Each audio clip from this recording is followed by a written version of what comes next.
एक बार बुद्ध और उनके शिष्य वैशाली नगर में यात्रा करते हुए पहुंचते हैं और यह खबर जल्द ही पूरे नगर में फैल जाती है। जब आम्रपाली को पता चलता है कि भगवान बुद्ध नगर में मौजूद है, तो वो खुशी से उन्हें अपने घर में भोजन के लिए निमंत्रण देने के लिए तत्पर हो जाती है। साथ ही वो 500 दासियों को साथ लेकर उनके आश्रम की ओर चल पड़ती है। हालांकि वो उन्हें सम्मान पूर्वक अपने दासियों के साथ निमंत्रण देने के लिए उत्सुक थी। जब आम्रपाली को आश्रम में देखा जाता है तो वैशाली के लोग आश्चर्यचकित हो जाते हैं। भगवान बुद्ध आम्रपाली के निमंत्रण को स्वीकार कर लेते हैं। इस पर उनके शिष्य और जनता में कुछ कौतूहल पैदा होता है। एक शिष्य हिम्मत करके बुद्ध से कहते हैं कि यदि वे आम्रपाली के घर भोजन करेंगे तो लोग क्या कहेंगे? आपके विरोधी आपका मजाक उड़ाएंगे और आपकी आलोचना करेंगे। क्या किसी वैश्या के घर भोजन करना सही है? इस पर बुद्ध कहते हैं, मैंने तो सिर्फ उसके प्रेम भाव को देखा है। उसने मुझे इतने निष्ठा से निमंत्रित किया है कि मैंने उसे स्वीकार कर लिया।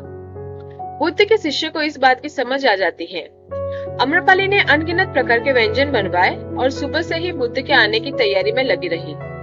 भले ही उसके पास 500 दासियां हो, लेकिन वह सुबह से बैठने के बजाय पूरी व्यवस्था का जायजा लेने में लगी रही।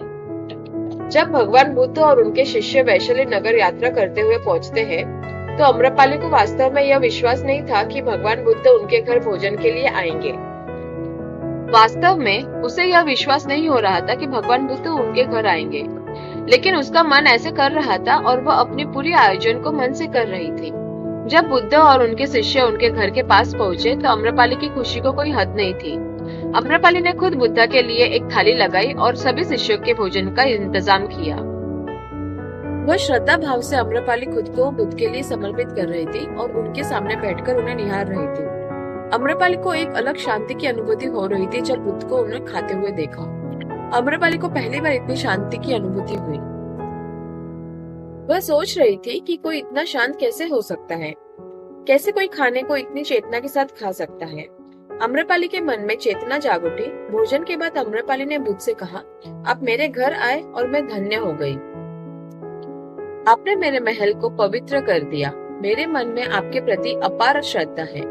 मैंने आज तक हर वस्तु का भोग विलास किया है। सोना, चांदी, हीरा, मोती मेरे खजाने में भरे पड़े हैं। वैशाली के सभी युवा, आसपास के राजा मेरे झलक के लिए मुझे पाने की चेष्टा करते हैं, पर आप एक ऐसे व्यक्ति हैं जिन्होंने मुझे सम्मान की नजर से देखा। मैंने अपने जीवन में आज तक ऐसे शांत व्यक्ति से नहीं मिली।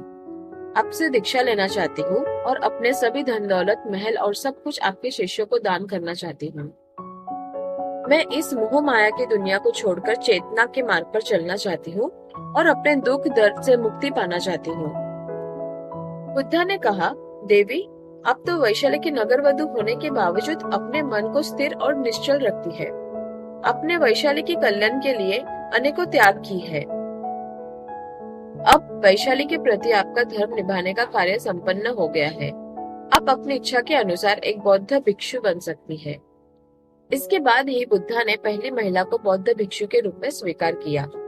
इसके पश्चात बुद्धा के मठ में महिलाओं का प्रवेश आरंभ हुआ और बुद्धा ने संघ में महिलाओं के लिए कुछ विशेष नियम बनाए।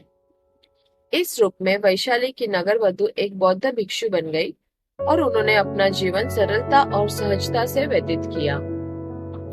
यह कहानी हमें बताती है कि हमें लोगों की संकोच और आलोचना की परवाह नहीं करनी चाहिए।